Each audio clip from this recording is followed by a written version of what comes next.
সামনে আসছে একটা লম্বা উইকেন্ড, আর অ্যাজ ইউজুয়াল আপনি কোনো রকম ট্রিপ প্ল্যানিং করেননি। বন্ধুদের মুখে তাদের প্ল্যান শুনে আপনার টনক এখন নড়েছে।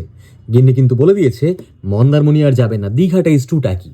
দার্জিলিংটা এই মুহূর্তে লজিস্টিক্যালি ইম্পসিবল লাগছে, আর শান্তিনিকেতনে তিল ধারণের জায়গা নেই। এমতাবস্থায় আপনি করবেন কি?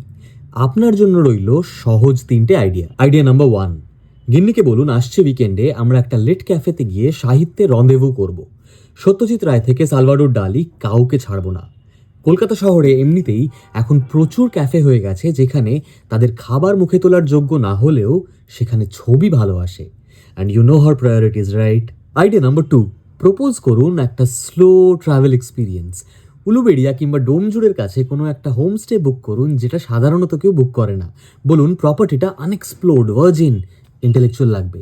পুকুর পাড়ে বসে মাছ ধরতে ধরতে নিজের হোম লোনের বাকি থাকা ইএমআইটা নিয়ে ডিসকাস করুন। আইডিয়া নাম্বার থ্রি, শেষ অস্ত্র।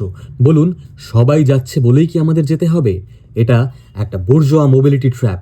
নিজের ঘরবাড়ি ছেড়ে দিয়ে বাইরে ফুর্তি করতে যাওয়াটা কোনো রকম প্রগতিশীল সমাজের লক্ষণ হতে পারে না। এতে আপনার বিয়েটা টিকবে কিনা জানি না, কিন্তু ন্যারেটিভটা খুব স্ট্রং, আর এমনিতেই বাজারটা এখন ন্যারেটিভেই চলে। Good luck.